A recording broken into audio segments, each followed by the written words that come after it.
একজন ধার্মিক মহিলার লাশ হঠাৎ ভারী হয়ে গেল। কেউ তাকে তুলতে পারছিল না। এই মহিলা তো ধার্মিক ছিল, নামাজ রোজা সবই করত। নিশ্চয়ই এই মহিলা এমন কোনো পাপ করেছে যার ফলে লাশ ভারী হয়ে গেছে। তারপর যা ঘটল তা দেখে এলাকার মানুষ ভয়ে চিৎকার করে উঠল। এই মহিলা কি এমন পাপ কাজ করেছিল এবং শেষ পর্যন্ত তার লাশের সাথে কি ঘটেছিল? এটি একটি সত্য ঘটনা। ঘটনাটি ছিল এমন: মিশরের এক ছোট্ট এলাকার একজন খুব ধার্মিক মহিলা মারা গেছেন। মানুষ তাকে চেনে।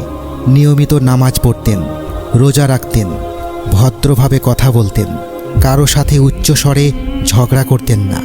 দেখতে ছিলেন শীর্ণকায়, দুর্বল, একদম হালকা গড়নের মানুষ। মৃত্যুর পর নিয়ম অনুযায়ী তাকে গোসল করাতে নিয়ে যাওয়া হলো। সবাই মনে করছিল এটা একটা সাধারণ জানাজার প্রস্তুতি, কিছুক্ষণের মধ্যেই সব কাজ শেষ হয়ে যাবে। কিন্তু ঠিক তখনই ঘটে গেল এমন একটা ঘটনা যা পুরো এলাকা কাঁপিয়ে দিল। যখন মহিলারা লাশটাকে গোসলের জায়গায় তুলে নিয়ে গেল, হঠাৎ তাদের মনে হলো মৃত মহিলাটি যেন মাটি আঁকড়ে ধরে আছে, যেন সে নিজে নিজেই মাটির সাথে আটকা গেছে। মনে হলো সে যেতে চাইছে না, সরতে চাইছে না। মহিলারা এক মুহূর্তে থমকে গেল। কেউ বিশ্বাস করতে পারছে না মৃত মানুষ কিভাবে এমন করে। সবাই ভয় পেয়ে গেল। কারো মুখে কথা নেই, কেউ যেন শ্বাসও নিতে পারছে না। এমন সময় সেখানকার একজন মহিলা কাঁপা গলায় বলল, হে আল্লাহ, চলুন সবাই মিলে আর একবার চেষ্টা করি, এবার একসাথে তুলে দেখি। তারপর সবাই মিলে আবার চেষ্টা করল। কিন্তু আশ্চর্য ব্যাপার, মৃত মহিলা তো খুবই হালকা ছিলেন, শীর্ণকায়, তুলতে তো সহজ হওয়ার কথা। কিন্তু যেই না চেষ্টা করা হলো, 10 জন জোয়ান লোক মিলে লাশ তুলতে গেলেও তারা পারল না। একবার নয়, 2 বার নয়, বারবার চেষ্টা করেও তারা তুলতে পারছে না। মনে হলো লাশটা যেন হঠাৎ করে পাথরের মতো ভারী হয়ে গেছে। মনে হলো কেউ যেন তাকে মাটির সাথে আটকে রেখেছে, আর সেই মাটিকে আঁকড়ে ধরাটা বাড়তেই থাকলো। এই দৃশ্য দেখে ওই মহিলা একবারে ভেঙে পড়ল। সে ভয় পেয়ে চিৎকার করে উঠল, আমি কোনো জীবিত মানুষকে গোসল দিতে পারবো না।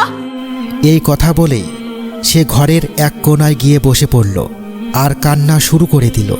এক ভয়ঙ্কর আতঙ্কে তার পুরো শরীর কাঁপছিল। এদিকে উপস্থিত মানুষজনও হতবাক। এটা কি হচ্ছে? কেন এমন হচ্ছে? সবাই তখন দৌড়ে শাইখকে ডেকে আনল। শাইখ যখন ঘটনাটি শুনলেন, তিনিও থমকে গেলেন।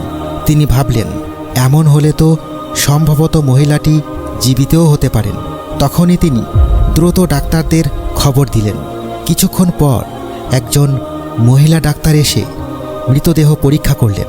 পরীক্ষা শেষে ডাক্তার বললেন, ইনি তো অনেকক্ষণ আগেই মারা গেছেন।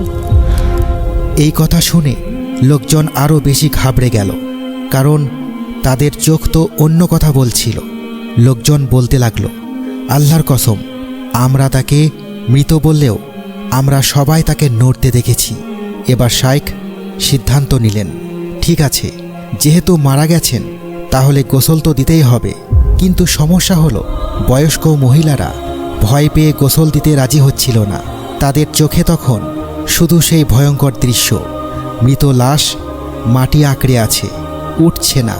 তখন শাইখ বললেন, আচ্ছা, তাহলে সবাই এক কাজ করুন, লাশটাকে এই ঘরেই গোসল দিন।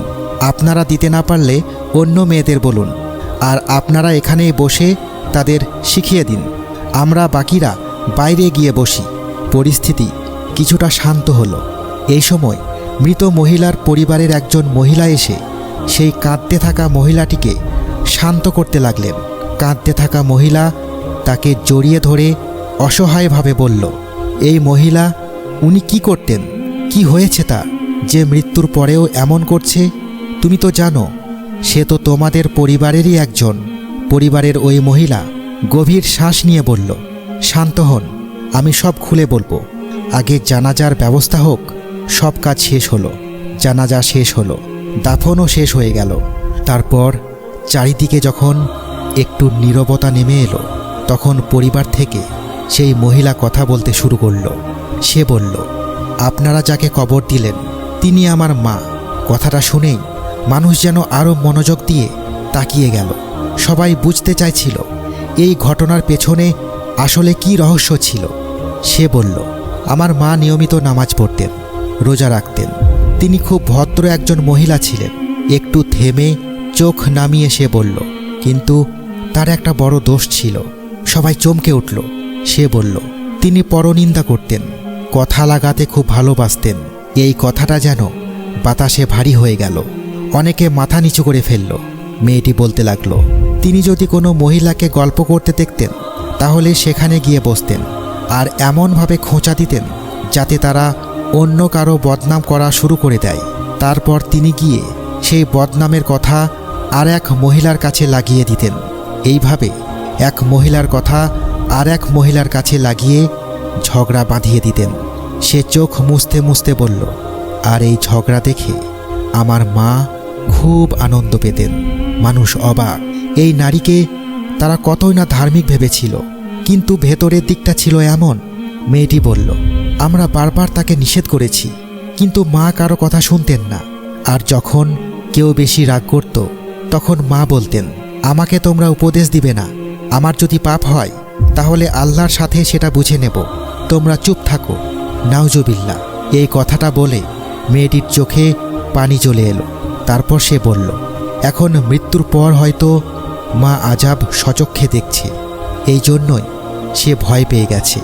মৃত্যু হয়েও সে কবরে যেতে চাইছে না, এজন্যই সে জমিনকে আঁকড়ে ধরেছিল। চারিদিকে তখন গভীর নীরবতা, কারো মুখে কোনো কথা নেই।